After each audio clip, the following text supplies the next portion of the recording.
हरि शरणं प्रभु हरि शरणं श्री हरि शरणं श्री हरि शरणं श्री हरि शरणं प्रभु हरि शरणं श्री हरि शरणं श्री हरि शरणं प्रभु हरि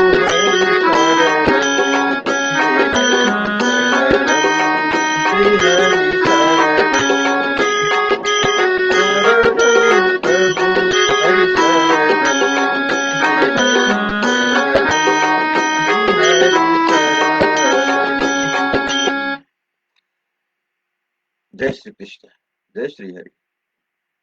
आज म श्री हरिवंश पुराणको 133औं दिनमा पंचसप्ततितम अध्याय प्रारंभ करने जा रहा हूँ। इसमें आज हम इंद्र और उपेंद्र का पुनर्युद्ध, उत्पातों का प्राकट्य, ब्रह्मा जी की आज्ञा से कश्यप और अदिति का बीच में आकर दोनों का युद्ध बंद कराना, फिर सबका स्वर्ग में गमन, अदिति की आज्ञा से सची द्वारा उपहार पाकर पारिजात सहित द्वारका गमन, पारिजात से द्वारका वासियों की प्रसन्नता, सत्यभामा के पुण्य व्रत में प्रतिग्रह के लिए श्री कृष्ण द्वारा नारद जी का स्मरण। इसी विषय में आज हम श्रवण करेंगे। वैशंपायन जी कहते हैं, नरेश्वर तदंतर महा मनस्वी श्री कृष्ण बिल्लोद केशोर देव को नमस्कार करके अपने श्रेष्ठ रथ पर आरूढ़ हो युद्ध के लिए चले। रथ पर बैठे हुए मधुसूदन ने पुष्कर के निकट समस्त देवगणों का साथ सत्कार पूर्वक खड़े हुए देवराज इंद्र का युद्ध के लिए आह्वान किया। तब साधुओं को समस्त मनोवांछित वस्तु प्रदान करने वाले देवेंद्र घोड़ों से जूते हुए उत्तम रथ पर जयंत सहित आरूढ़ हुए। कुरुनंदन तत्पश्चात रथ पर बैठे हुए उन दोनों देवताओं का दैववश पारिजात के लिए युद्ध आरंभ हो गया। उस रणभूमि में शत्रु सेना को पीड़ित करने वाले श्री कृष्ण ने अपने सीधी जाने वाले बाण समूह द्वारा देवराज इंद्र के सैनिकों का संहार आरंभ कर दिया। प्रभु, वो दोनों वीर शक्तिशाली थे तो भी महेंद्र ने उपेंद्र पर और उपेंद्र विष्णु ने देवेश्वर इंद्र पर शास्त्रों द्वारा प्रहार नहीं किया। जनेश्वर जनार्दन ने महेंद्र के एक एक अश्व को दिव्यास्त्रों द्वारा अभिमंत्रित 10-10 तीखे बाणों से घायल कर दिया। राजेंद्र अमर श्रेष्ठ देवेंद्र ने भी दिव्यास्त्रों द्वारा अभिमंत्रित भयंकर बाणों से कृष्ण के शैव आदि चारों घोड़ों को आच्छादित कर दिया। श्री कृष्ण ने इंद्र के ऐरावत हाथी पर सहस्रों बाण बरसाए तथा महा तेजस्वी बल विनाशन इंद्र ने श्री हरि के वाहन गरुड़ पर हजारों बाणों वर्षा की। शत्रुओं को विदीर्ण करने वाले महात्मा नारायण और देवेंद्र उन दिन बड़े बड़े रथों द्वारा युद्ध कर रहे थे। भारत उस समय जल में ठहरी हुई नौका की भांति सारी पृथ्वी कांपने लगी। दिशाओं के प्रदेश सब ओर से दिग्दाह जनित आग की लपटों से व्याप्त दिखाई देते थे। बड़े बड़े पर्वत हिल गए, सैकड़ों वृक्ष गिर गए और धर्मात्मा मनुष्य भी धराशाही होने लगे। नरेश्वर, वहां सैकड़ों बार वज्रपात हुआ तथा प्रजानाथ समस्त सरिताएं अनेक प्रवाह के प्रतिकूल उल्टी दिशा में बहने लगी। चारों ओर आंधी चलने लगी, प्रभा शून्य उल्काएं गिरने लगी और प्राणियों के समुदाय रथों की घरघराहट से बारंबार मोहित करने लगे। जनपदेश्वर, पानी में भी आग जलने लगी। आकाश में सब और ग्रह दूसरे ग्रहों के साथ युद्ध करने लगे। सैकड़ों तारे टूटकर स्वर्ग से पृथ्वी पर गिर पड़े। दिग्गज दिग्गज और पाताल निवासी नाग अत्यंत कुपित हो उठे। गद गधों की भांति घुसकर और अरुण वर्ण वाले बादलों के टुकड़े बड़े जोर जोर से गर्जना करते हुए आकाश में छा गए और उल्कापात तथा रक्त की वर्षा करने लगे। नरेंद्र शिरोमणि उस समय उन दोनों देव वीरों को युद्ध में उपस्थित हुआ देख भूमि, अंतरिक्ष तथा आकाश के प्राणी स्वस्थ न रह सके। मुनिगण जगत के हित की कामना से मंत्रों का जप करने लगे और महात्मा ब्राह्मण भी बड़ी उतावले के साथ ही उन्हीं मंत्र के जप में संलग्न हो गए। तब महातेजस्वी ब्रह्मा ने कश्यप से कहा, सुब्रत, तुम बहु अदिति के साथ जाओ और दोनों पुत्रों के मना करो। नरश्रेष्ठ नरश्रेष्ठ तब ब्रह्मा जी से बहुत अच्छा कहकर मुनि वर कश्यप रथ पर बैठकर गए और दोनों पुत्रों के निकट खड़े हो गए। बीच में अदिति सहित कश्यप को खड़ा हुआ देख वे दोनों महाबली वीर रथों से पृथ्वी पर उतर गए। शत्रुओं का दमन करने वाले उन दोनों वीरों ने हथियार नीचे डालकर समस्त भूतों के हित में तत्पर रहने वाले धर्म तत्वों के ज्ञाता माता पिता को प्रणाम किया। उन समय अदिति ने दोनों को हाथों से पकड़कर कहा, जो एक माता की कोख से पैदा न हुए हो, ऐसे दो व्यक्तियों की भांति तुम दोनों एक दूसरे को मारने की इच्छा क्यों करते हो? छोटी सी वस्तु को सामने रखकर यह अत्यंत दारुण कर्म आरंभ हो गया।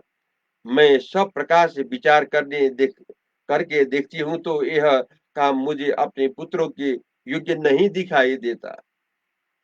यदि तुम दोनों को माता की बात सुननी है और अपने पिता प्रजापति की आज्ञा का पालन करना है तो तुम दोनों नीचे हथियार डालकर सामने खड़े हो जाओ और मैं जो कहूँ उसे मानो।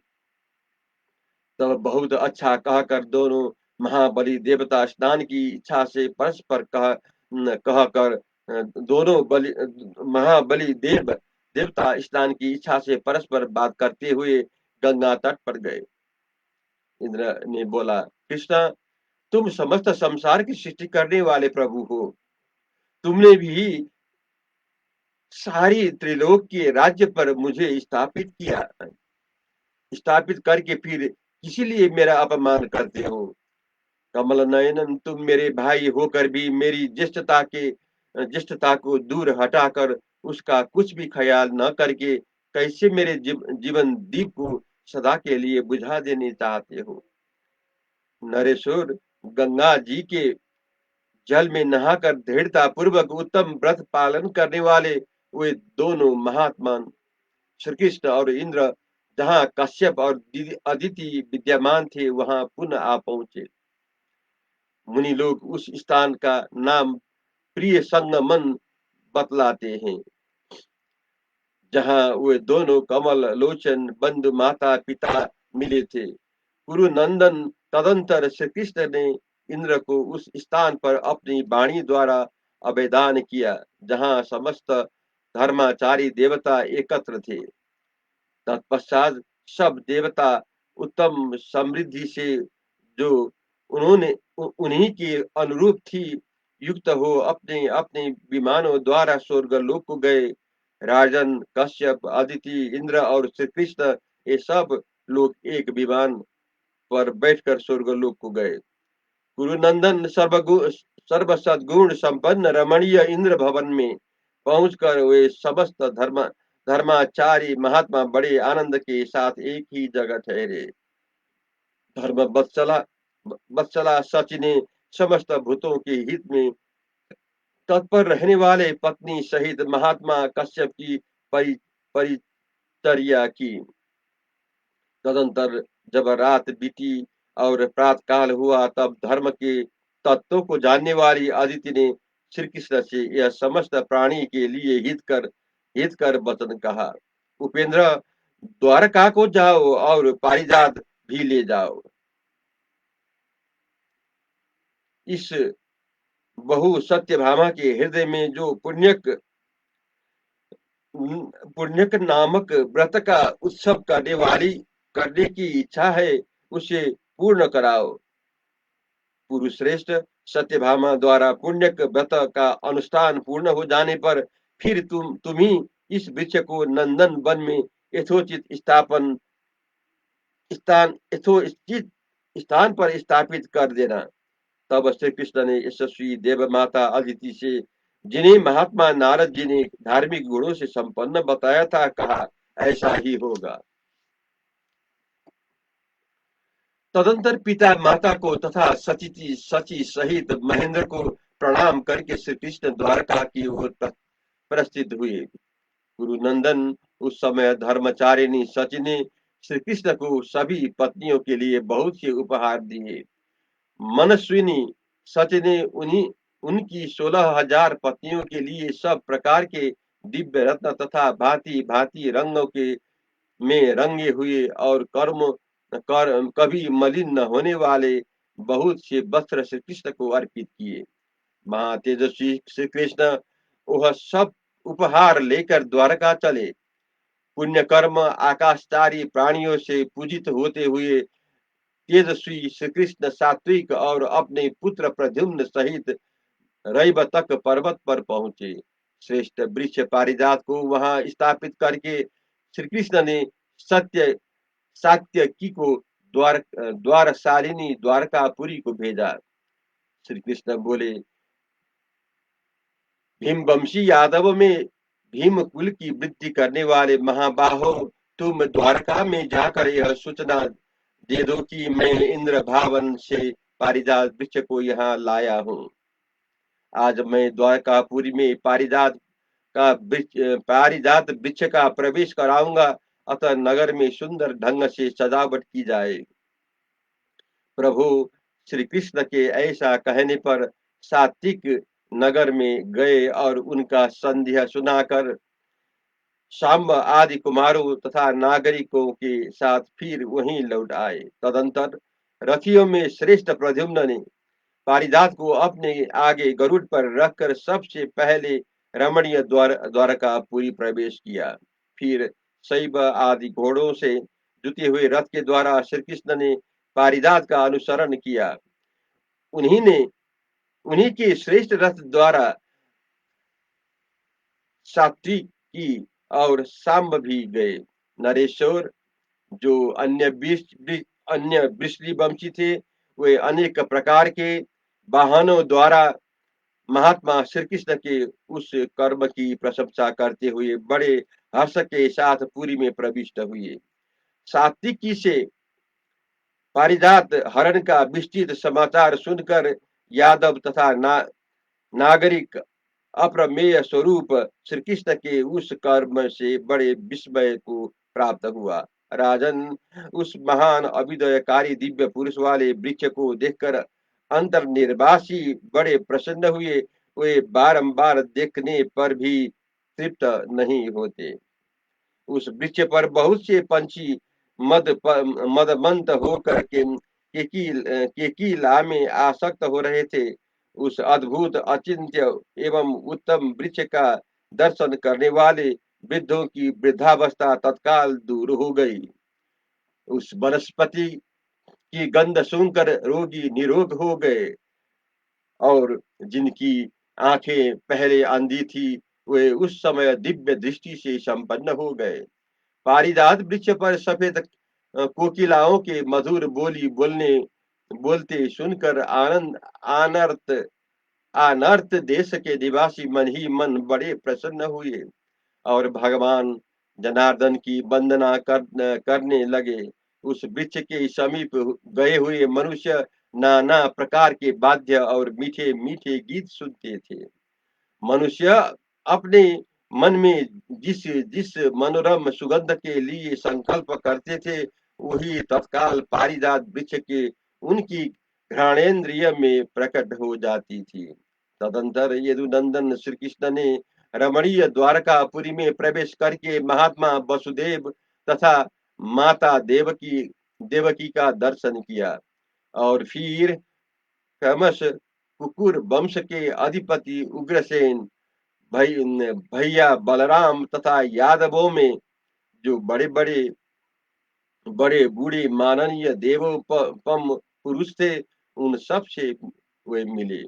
तत्पश्चात उन सबका यथोचित पूजन करके उन्हें विदा करके पश्चात आदि अंत से रहित भगवान अच्युत अपने ही भवन में चले गए।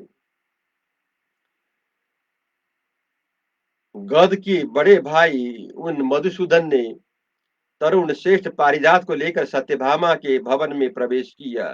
देवी सत्यभामा ने अत्यंत प्रसन्न होकर इंद्र के छोटे भाई श्री कृष्ण का पूजन किया और उस विशाल वृक्ष पारिजात को ले लिया। भारत वह वृक्ष वसुदेव नंदन श्री कृष्ण की इच्छा के अनुसार कभी छोटा हो जाता था और कभी बहुत बड़ा। यह उसके विषय में बड़ी ही अद्भुत बात थी। भरत नंदन कभी तो वह वृक्ष इतना अधिक बढ़ जाता है कि सारी द्वारिका को आच्छादित कर लेता था और कभी हाथ पर रख लेने योग्य अंगूठे के बराबर हो जाता था। कुरुनंदन देवी सत्या उस मनोवांछित वृक्ष को पाकर बहुत प्रसन्न हुई। उन्होंने पुण्य व्रत के लिए सामान जुटाना आरंभ कर दिया। कुरुकुल भूषण जम्मूद्वीप में जो कोई भी उपयुक्त द्रव्य थे, उन सब का महात्मा श्री कृष्ण ने संग्रह कर लिया। उस समय इंद्र के छोटे भाई जितेंद्रिय जनार्दन ने सत्यभामा के बताए और उनके द्वारा आचरण में लाए गए पुण्य व्रत में दिए जाने वाले दान को ग्रहण करने के लिए सर्वगुण संपन्न नारद मुनि का स्मरण किया। जय श्री कृष्ण, जय श्री हरि।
श्री कृष्ण, जय श्री हरि।